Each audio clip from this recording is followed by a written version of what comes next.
eu quero convidar uma pessoa muito importante. Ele é casado com a pastora Aline, é pai do Guilherme e do Arthur, ele é bacharel em publicidade, pós-graduado em gestão de projetos e gestão estratégica de pessoas. Ele foi vencedor do Prêmio Nacional Gestão Operacional pelo SEST Senat em 2008, 2009, 2010, 2012, 2014 e 2017. Ele não é fraco não, irmão. Ele desenvolveu durante a sua vida profissional consultorias junto a bancos de investimento. Em 2018, ele deixou o mundo corporativo para se dedicar exclusivamente ao pastoreio de igrejas. Uniu a experiência das grandes empresas ao pastoreio e desenvolveu diversos projetos no mundo eclesiástico. O projeto Gestão pela Palavra traz lições pertinentes da Palavra de Deus ao mundo dos negócios. Ele foi pastor das ADVECs em Oaíba, no Rio de Janeiro, e Alphaville, em São Paulo. E, atualmente, ele é o pastor da ADVEC São Paulo, na Moca, onde tem desenvolvido um excelente trabalho para o reino de Deus. Eu quero pedir à mídia que solte aí o vídeo e o convido para estar conosco, pastor Henrique Bravo.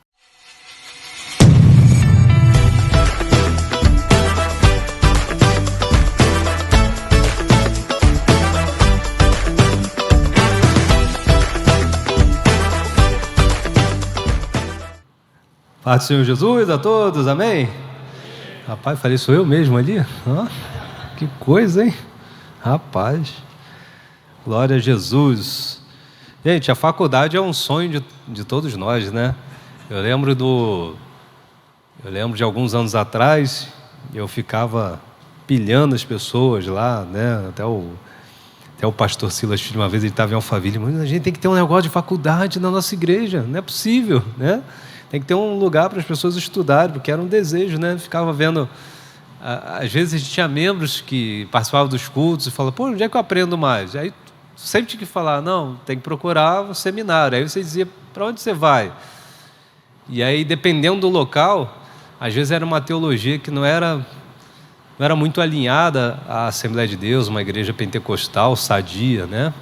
E aí dava uma dó no coração, doía no coração. E depois, quando começou a desenvolver, a gente vai vendo a criança nascendo, é muito gratificante, né? Pastor Isaías, o grande responsável, né? O reitor, ele que cuidou desse início, nascimento, essa papelada.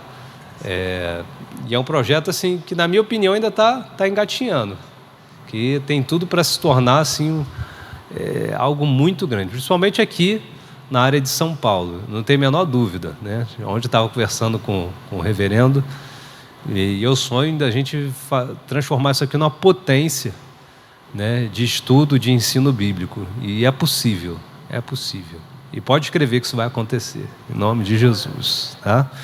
Gente, eu pedi até para começar, porque hoje vocês sabem que é um dia de muitas visitas, né? A gente está no projeto Minha Casa Abençoada, então a gente já tem que sair daqui, tem que fazer os cortes das visitas, né, na casa dos irmãos.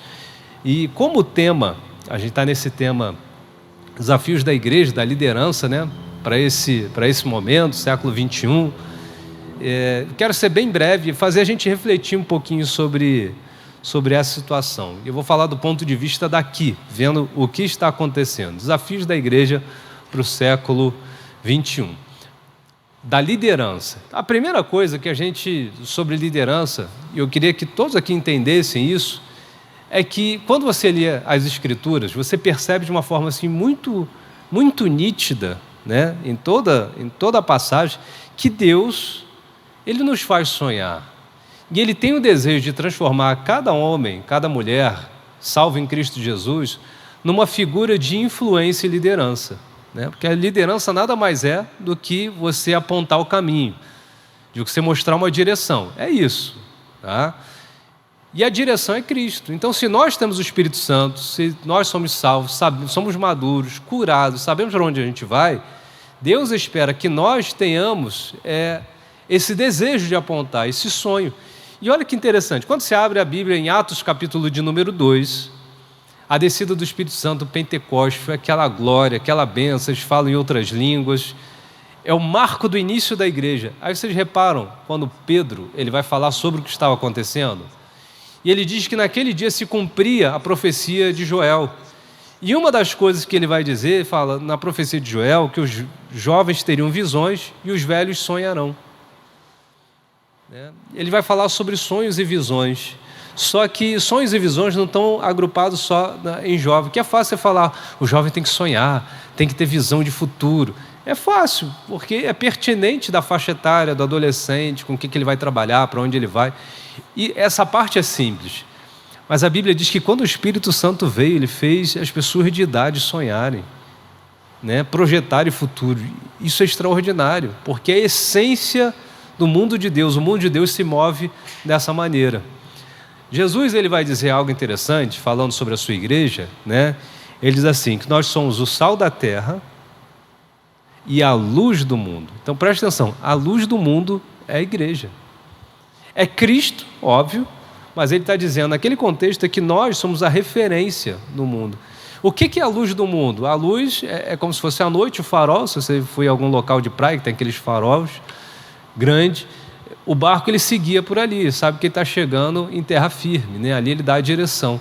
Então ele está dizendo que a igreja deveria ser assim, o crente deve ser assim, tem que dar a direção do mundo, padrão de conduta, padrão moral, para onde está caminhando. Repara o peso e a ideia de Deus sobre nós como liderança. Então, quando um sujeito, um crente, por mais simples que seja, ele fala assim, eu não me enxergo um líder, você está indo contra a Bíblia. Porque Deus te enxerga como líder. Talvez você não se enxergou, mas Deus já te enxergou. E isso é um problema da sua visão sobre si mesmo. E talvez essa visão deturpada vai te causar prejuízos espirituais, que é o que acontece em Números 13, quando o povo de Israel ele tem que entrar na terra, né? Os espias estão lá, né? Eles observam durante 40 dias lá no Vale de Escol, né? Como é que era a terra prometida, volta, fala, a terra é boa, os frutos são legais, é tudo aquilo que o Senhor falou, mas não dá para a gente não, porque nós somos aos nossos olhos como gafanhotos e eles nos viam como gafanhotos também, eles são como gigantes, não dá. Então eles se enxergaram pequenos, eles se apequenaram. E isso fez com que toda uma geração morresse, só sobrevivesse em 2. Então, quando você não se enxerga na posição que Deus quer, como a liderança que Deus quer, o que Deus projetou para você, você pode incorrer em abreviar a sua vida, a sua chamada, uma série de coisas. Isso é pior do que você imagina. Então, tem gente que pensa que isso é humildade. Não, não é falsa humildade. Nós não temos que nos achar de mais ou nem nos achar de menos.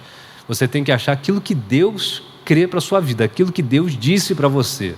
E qualquer coisa fora disso está errado. Então, a ideia aqui é falar sobre essa questão da liderança, os desafios para os dias de hoje da igreja. E é difícil você, nesse momento, falar com tanta gente nesse sentido. Agora, preste atenção em algo. Êxodo capítulo de número 19, se você estiver com a sua Bíblia, for rapidinho, tem um texto aqui interessante. Êxodo 19. Êxodo 19, o contexto é... Deus chama Moisés para subir ao monte, tá? Vocês sabem que aqui eles estão recém-saídos do Egito, o povo estava se estruturando. O capítulo anterior acontece algo fantástico, o capítulo 18 de Êxodo é um dos capítulos mais importantes, ele está sobre que ele é ensinado em escola de administração até hoje, capítulo 18, né? Porque foi o dia que Moisés está... ensinando, ele está atendendo o povo, aquelas milhares de pessoas, que sabe 2 milhões, há quem diga 2 milhões, 3 milhões, não dá, a Bíblia não diz um número exato, a gente faz cálculos, só que todo mundo era atendido por uma pessoa só, que era Moisés, toda a demanda, poxa, meu vizinho me bateu, Moisés, O cachorro do vizinho foi roubado. Moisés. Estou com dor de barriga, o que eu faço? Moisés. Então, era fila interminável, irmão. No final do dia, ninguém era atendido, era uma confusão, todo mundo frustrado, Moisés quase morrendo, o povo não aguentando mais. Aí o sogrão dele, Jetro, interessante que ele era sacerdote de Midian, ou seja, ele era de outro ministério. E ele, de outro ministério, olhando lá Moisés, dá aquela dica que vocês conhecem: poxa, Moisés, não faz isso não, nem você vai aguentar nem o povo, divide o povo. Coloca a gente por 50, por 100, faz aquela divisão, ensina as pessoas. Ali tem ensino, tem liderança, tem esquema de prioridades. Se for mais difícil o caso, vem até você. E aí ele estrutura como se fosse uma pirâmide ali. E agora tem fluidez. A informação, ela vai fluir. O que Jetro, no capítulo 18, ele cria? Sistemas de liderança. Pura e simplesmente é isso. A base da liderança está lá em Êxodo 18. E talvez você não saiba, você vai estudar lá, você pega lá o livro do Chiavenato, e está lá, uma vez, lendo livro secular, estava revisando alguns materiais, e está lá, História da Liderança, da Gestão. Aí ele cita Cetro Moisés. Estou falando de livros seculares. Porque ali ele ensinou como deveria se estruturar, né? Como essa estruturação deveria acontecer. Curiosamente, esse capítulo antecede o 19. O que acontece no 19? Deus fala para Moisés: agora sobe aqui que eu vou falar um negócio para o senhor, para você. E o quê? Ele vai apresentar as leis, as diretrizes. Por que Deus não apresenta antes? Porque não tinha sistema de liderança e comunicação. Como é que Deus ia ensinar algo para Moisés se não tem um sistema de distribuição de comunicação e liderança? Ele ia trazer a revelação e ia morrer com ele. Não ia ser aplicado. Mas quando a estrutura está pronta, eles estão aptos a receber mais. Então, o desafio da liderança ele é muito importante, porque se a gente quer receber de Deus revelações, né, mais de Deus, quer que Deus abra os nossos olhos, faça coisa grande, a gente tem que se preparar para isso. Como está acontecendo aqui agora, você está se estruturando para receber coisas de Deus, se estruturando para receber revelações, posições, autoridade do que Deus vai fazer na sua vida, porque Deus não joga as coisas ao véu, Deus não desperdiça nada. Então, é tempo de preparação. Pastor, é importante me preparar para liderar, para eu chegar em lugares? Completamente. Parábola dos talentos. Mateus capítulo número 25. Jesus vai contando a historinha e ele diz assim que um viajante vai para uma terra distante, pega os seus bens, né, e ele vai repartir com 3 servos. Né? A Bíblia diz que um ele deu 5 talentos, o outro ele deu 2, o outro ele deu 1. Né? Os talentos ali, aqueles ciclos que podia ser ouro ou prata, mas era uma fortuna cada um deles.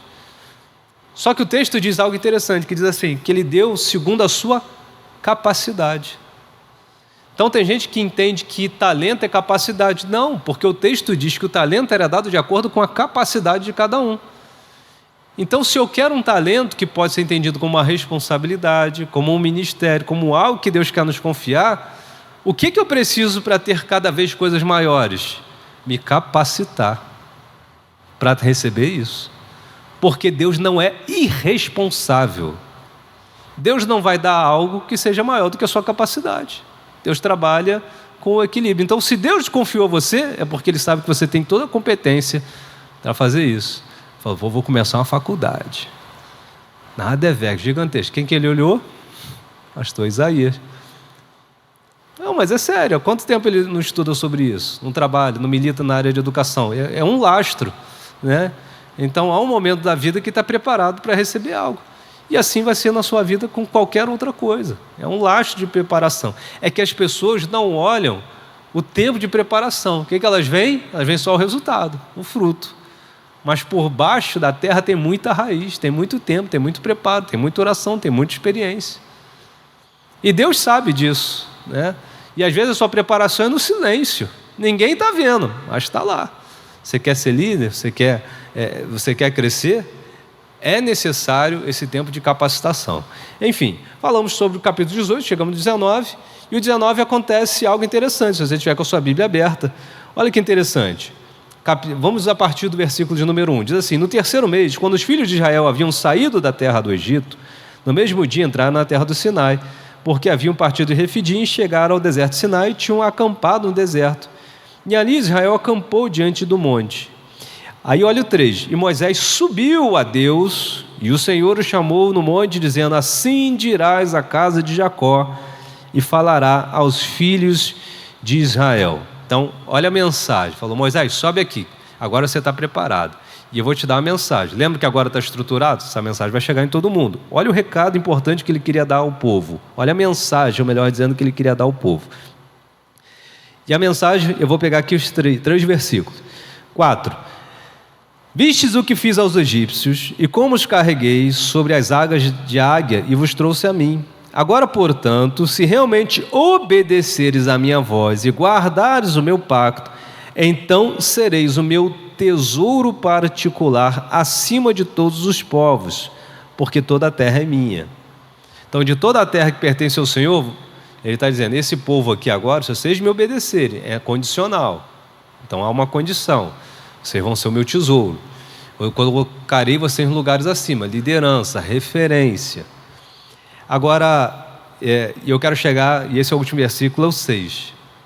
Provavelmente você ouviu essas expressões no Novo Testamento, mas elas são originárias aqui. Olha o versículo 6.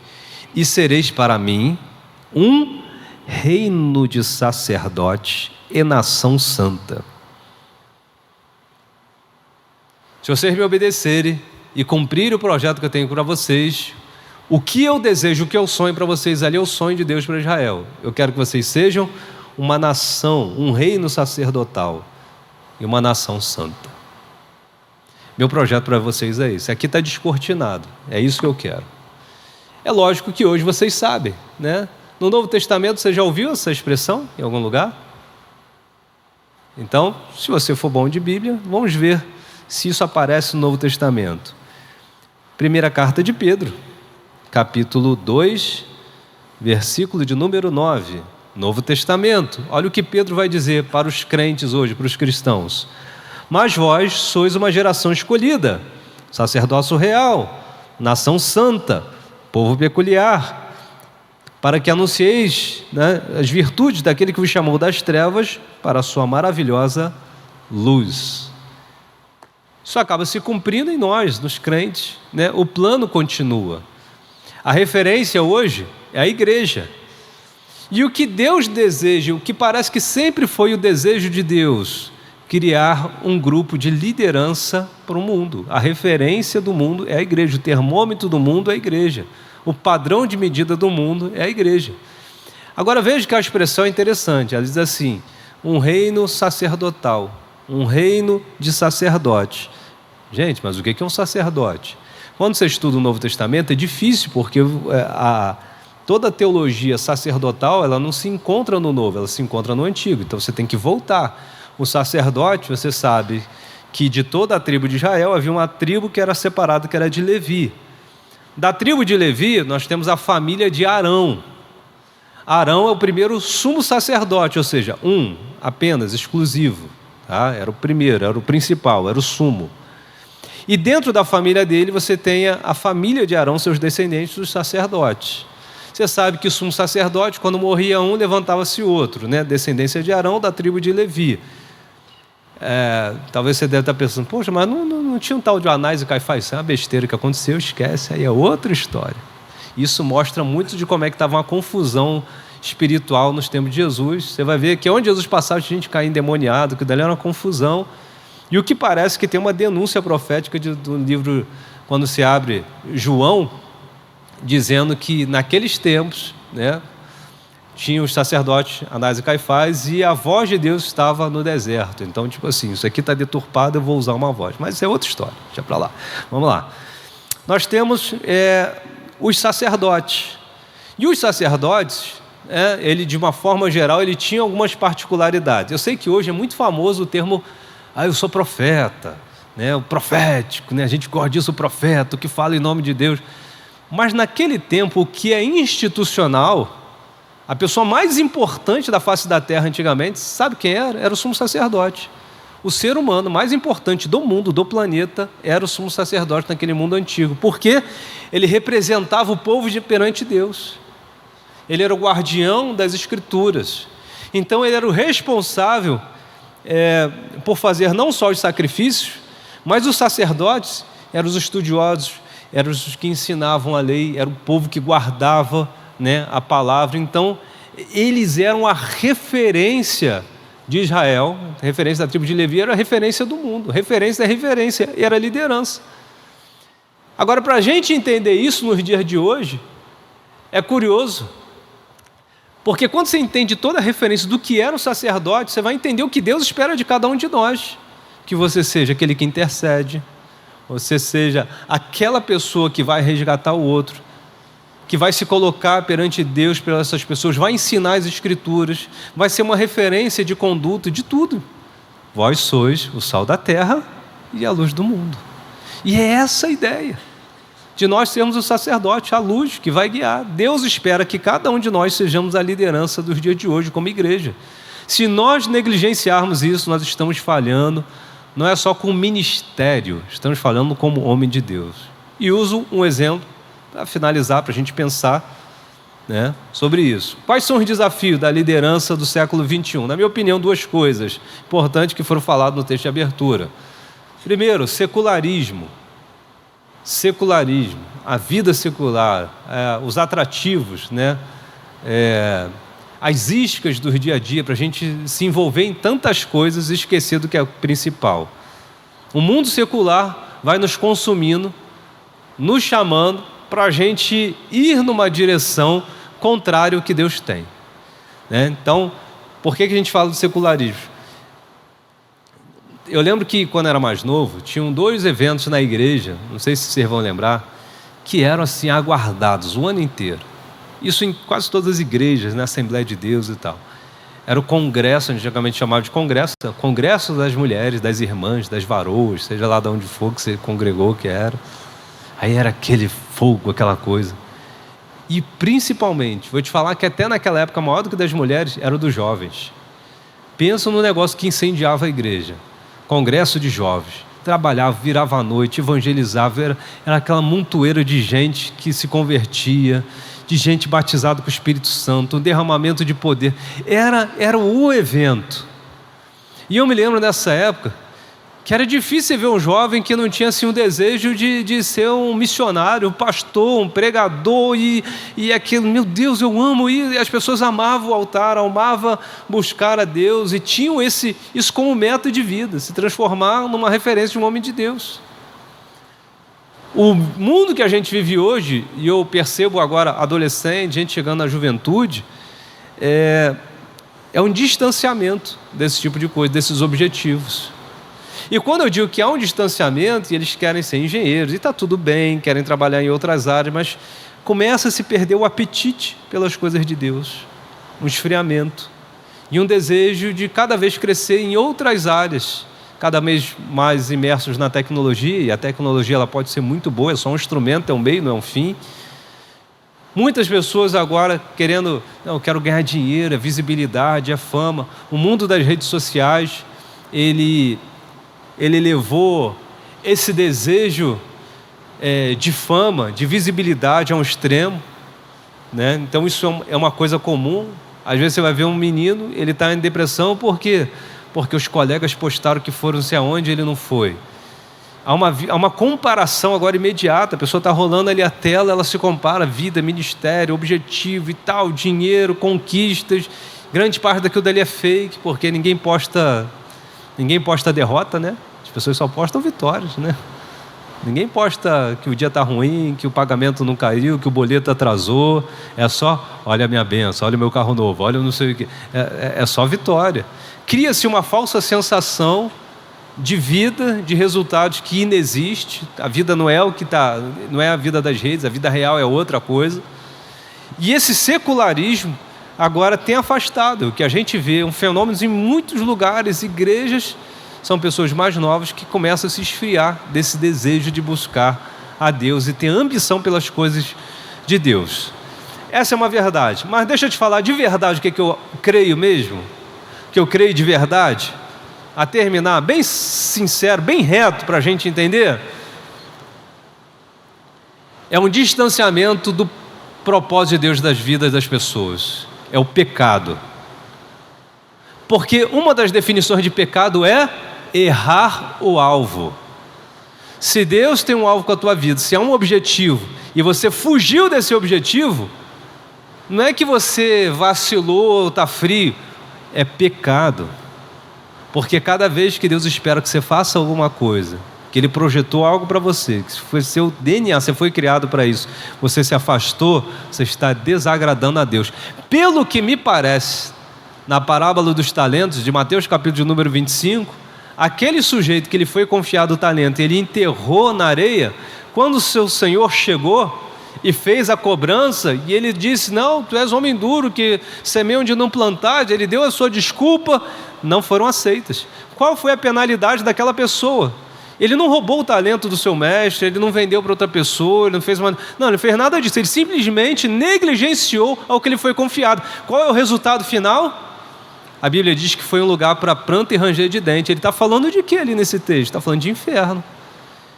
Então, quando eu negligencio aquilo que Deus me criou, me confiou, colocou na minha mão, é muito mais sério do que a gente pensa. A gente, eu só não fiz o que Deus quis, eu não vou viver algo. Não, isso é muito mais sério.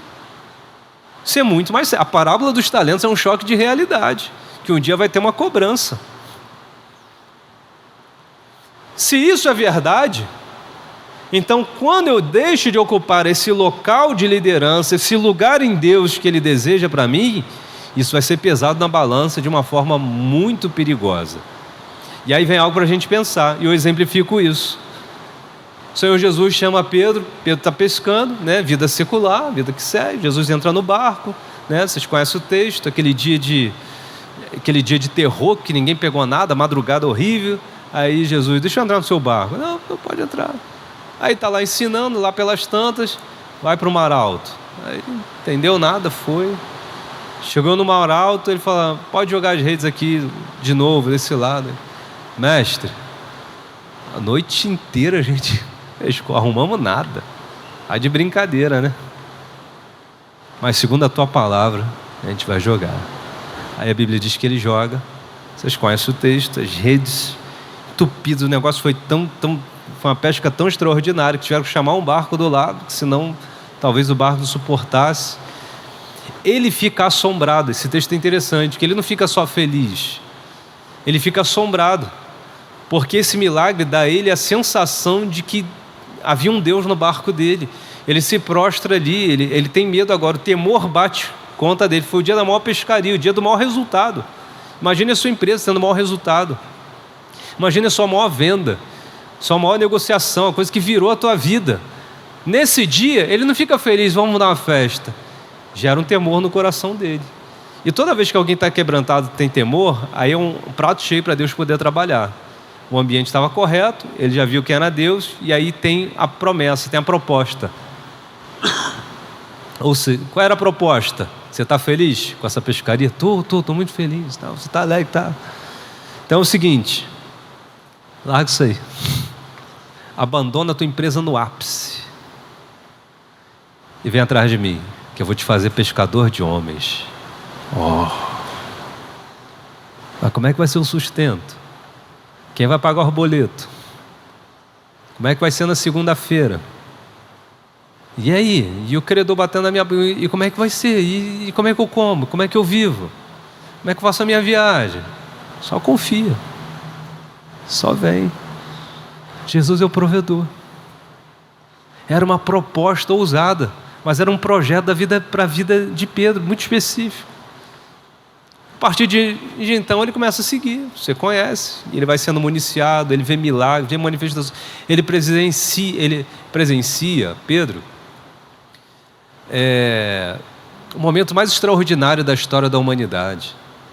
Ele vê gente sendo curada, leproso, ele vê gente mudando de vida, ele está no monte, ouvindo o sermão do monte, o sermão mais importante da história da humanidade. Ele vivencia tudo. Final da caminhada, 3 anos depois, né? Jesus é preso, ele já tinha predito, né, o que ia acontecer, e talvez eles não entenderam, não compreenderam, né, as profecias. E Pedro, por 3 vezes ele diz que não conhecia Cristo. Não conheço, não sei quem é. Ele tem a negação. Ele diz que Jesus cruza orar com ele e ele vai embora dali correndo, triste demais. O que ele vai fazer logo depois da sua negação, ou seja, quando ele caiu, na sua queda, no seu distanciamento de Jesus, qual é a primeira coisa que ele vai fazer? Quando Jesus ele vai atrás de Pedro na ressurreição, o que Pedro está fazendo? Está pescando. Ou seja, ele voltou para o secularismo, para a sua vida normal, cotidiana. O que eu quero dizer com isso? É que em alguns momentos não é uma questão de prioridade, é questão de pecado, de errar o alvo mesmo. Jesus teve que ir lá resgatar ele, trazer de volta. O plano continuava. Pedro, tu me amas? Não, eu gosto do Senhor, né? Apacenta minhas ovelhas. Ou seja, volta o projeto. Pedro, tu me amas? Apacenta minhas ovelhas. Será que a gente tem que ouvir a voz do Senhor? Será que temos ouvido a voz do Senhor e estar no lugar que Deus quer que nós estejamos? Então, às vezes, não ocupar o papel de liderança, e quando eu digo liderança, não é assumir o cargo da igreja, ser o dirigente de uma... O cargo de liderança é aquilo que Deus confiou para você fazer. A responsabilidade, como guia, como referência, como luz. Se a gente se afastar disso, nós podemos estar incorrendo como um Pedro da vida, cuidando, pescando os peixes que a gente quer da vida, cuidando da nossa vida, da nossa saúde. E tem coisas que não é que estão erradas, né? Porque a questão do certo e do errado, na minha opinião, o certo e errado é o que Deus quer. Eu posso achar uma coisa, você pode achar outra, mas a pergunta é: o que Deus quer? Qual é a vontade de Deus? O que Deus deseja para mim e para a sua vida? Se nós somos a nação sacerdotal, guarda um negócio aqui para a gente finalizar. Lembra do sumo sacerdote? Quando você lê em Êxodo, se eu não me engano é 28, vai falar das vestes do sumo sacerdote. Então ele tinha a estola sacerdotal, né? Ele tinha nos pés ali amarrados, ele tinha a romã e os sinos, né? Tudo ali apontava para um simbolismo. E o objeto mais extraordinário das vestes do sumo sacerdote era uma coisa chamada o peitoral, né? Peitoral do sumo sacerdote. Ele era um quadrado que tinha 12 pedras cravejadas. Cada uma delas era uma pedra preciosa diferente. E em cada pedra estava o nome de uma das tribos. Lembra disso? Ele era dobrado no meio e ele tinha um cordão e ele era preso em engaixes no ombro, né? Ali representava a nação, está ali no ombro, tem todo um simbolismo ali, quando Cristo diz que o principado estará sobre os seus ombros e tal, então tem todo um simbolismo em cima daquilo, e ali representava o povo de Deus e tal. Quando se virava, ou se abria o peitoral, quando se abria esse artefato, dentro tinha um objeto. Quem lembra qual era o objeto que tinha ali? Era o Urim Tumim. O Urim Tumim significa luzes e perfeição. A Bíblia não dá detalhe de como ele funcionava. Pelas tradições, tem duas grandes interpretações, os professores depois me corrigem. Mas as duas que eu conheço ou era um pergaminho que acendia e se consultava para buscar a direção de Deus. Outros diziam que eram pedras que se jogavam. Não sei, tem várias histórias, mas você não encontra na Bíblia detalhes. Mas tradições, né, judaicas e tal, os escritos vão falar alguma coisa que apontava sobre isso. Mas o ensinamento é o mesmo. E qual é o ensinamento que a gente tem sobre isso? Que dentro do peito, guarda, peito, fala de coração. Dentro do peito, no miolo, havia algo que apontava para a direção de Deus. E a direção, o nome era Urim Tumim, luzes e perfeição. O que simboliza para a minha vida hoje? Lembra de Romanos, quando Paulo vai dizer: e não vos conformeis com esse mundo, mas transformai pela renovação do vosso entendimento, para que experimenteis qual seja boa, perfeita e agradável vontade de Deus. Ou seja, a vontade de Deus no teu peito, ela é boa, perfeita e agradável. Era o simbolismo do Urim Tumim. Cada vez que a vontade de Deus estiver no seu peito, te der a direção, o que Deus está dizendo? Rapaz, tua vida vai ser boa, as escolhas serão boas. E não só serão boas, serão perfeitas. Talvez na hora que você tome atitude baseada na vontade de Deus não faça sentido nenhum, mas lá na frente, meu Deus, mas não é que... olha só se eu não faço isso. Já viu aquele negócio, quando Deus fala um negócio contigo, tu não, não quero, estou abrindo essa porta, vou abrir a porta, e aí abriu a porta. Só que não era a porta que você queria. Tu, meu Deus, mas é isso aqui, estou sofrendo demais. Aí tu reclama, tu fica triste e tal. Aí legal, só que daquela porta tu conheceu uma pessoa, fez uma conexão, o negócio mudou e tu caiu na... Ai, graças a Deus. E realmente, né? Se eu não tivesse entrado naquele lugar ali, olha como é que Deus faz as coisas. É hipócrita. A gente não entende as coisas, mas lembre-se, Deus é atemporal. Para Deus não tem passado, presente e futuro. Então a vontade de Deus para a gente é boa, perfeita e agradável. Se nós somos o sumo sacerdote, se nós somos a nação sacerdotal, no nosso peito tem que estar a vontade de Deus. A liderança, o que Deus quer, o teu posicionamento. E isso é muito mais do que a nossa vontade. O que Deus está propondo para a gente é uma vida extraordinária. Coisas abençoadas. Que Deus te abençoe, que Deus te guarde, que Deus ilumine, mostre para você, para sua casa, para sua família, os desejos, os projetos que Deus tem. Eu tenho certeza que Deus tem coisa grande. A vontade de Deus é boa, perfeita e agradável para a sua vida, tá bom?